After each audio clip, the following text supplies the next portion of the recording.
صحابہ کرام میں کتنا اس چیز کا سخت وہ تھا، یعنی اہتمام تھا اس چیز کا کہ میدان جنگ میں رات کو جب لڑائی بند ہو جاتی تو دشمن کے زخمیوں کو اٹھا کے لے آتے کہ ان کی مرہم پٹی کریں، یہ ساری چیزیں ان کو، لیکن جب دن میں لڑائی ہو رہی ہے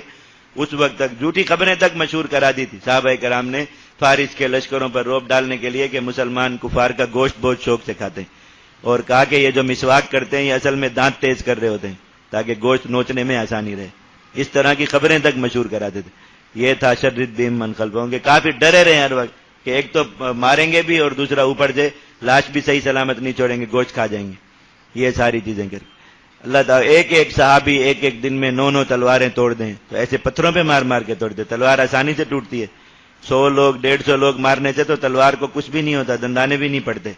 کہاں جا کے ایک تلوار ٹوٹے گی پھر دوسری ٹوٹے، ایک ایک دن میں 9 تلواریں توڑ دینا، یہ سارا اللہ رب العزت کے اصل میں اس حکم پر عمل تھا۔ ایک ایک دن میں صحابہ کرام کے اب یہ شام اور فارس کے معرکوں میں پڑھیں، ایک ایک دن میں بسا اوقات جو مورخین نے مقتولین کی تعداد لکھی ہے وہ 40,000 60,000 70,000 تک کفار کو ایک ایک دن میں قتل کر دیتے تھے حضرات صحابہ کرام، اتنے بڑے بڑے لشکروں کو کاٹ دیتے تھے۔ یہ ایسے کچھ مبالغے نہیں لکھے ہوئے، چلو اگر آپ اس میں مبالغہ نکال بھی دیں آدھے بھی کر لیں، اگر 70,000 لکھیں 35,000 بھی کر دیں، ایک دن میں 35,000 کافر مارنا یہ آسان بات ہے، لیکن اللہ رب العزت کے حکم پر عمل تھا نا کہ عبرت کا نشان بنانا ہے، تو ہر طرف یہ خبر ہو کہ مسلمان ایسے لوگ ہیں وہ تو بعد میں لاشیں گننا بہت مشکل ہو جاتا۔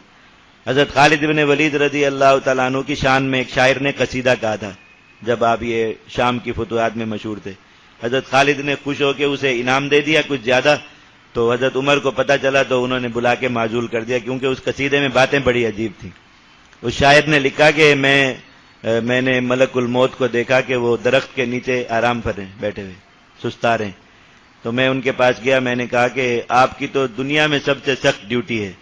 کروڑوں انسان روزانہ مرنے ہوتے ہیں ادھر سے ادھر، تو آپ کو آرام کا کیسے موقع مل گیا، آپ درخت کے نیچے بیٹھے اور ٹیک لگا کے آرام کر رہے ہیں؟ تو انہوں نے کہا کہ وہ اللہ کا ایک بندہ ہے خالد بن ولید، آج کل اس نے میری ڈیوٹی سنبھالی ہے، میں اس لیے آرام کرتا ہوں کہ وہ میری طرف سے یہ کام کرتے ہیں۔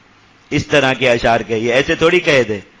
کچھ کرتے تھے نا خالد بن ولید ایسا کام کہ پتہ چلا کہ ملک الموت سے بھی زیادہ ڈیوٹی آج کل حضرت خالد بن ولید کی ہے، اور صحابہ کرام میں بہت سے لوگ اس طرح کے تھے جن کے اس طرح کی شہرت تھی اور اس طرح کی باتیں تھیں، یہ دشمنوں پر اللہ رب العزت ان کا رعب رکھا، یہ اللہ کے اس حکم پر عمل کی وجہ سے تھا کہ وہ اپنی ذمہ داری سمجھتے تھے کہ کافر کو صرف مارنا نہیں ہے بلکہ اتنا مارنا ہے کہ دشمنوں کے لیے عبرت کا نشان بن جائے، تو یہ عین اللہ تعالیٰ کے حکم کے مطابق ہے اور عین اللہ رب العزت کے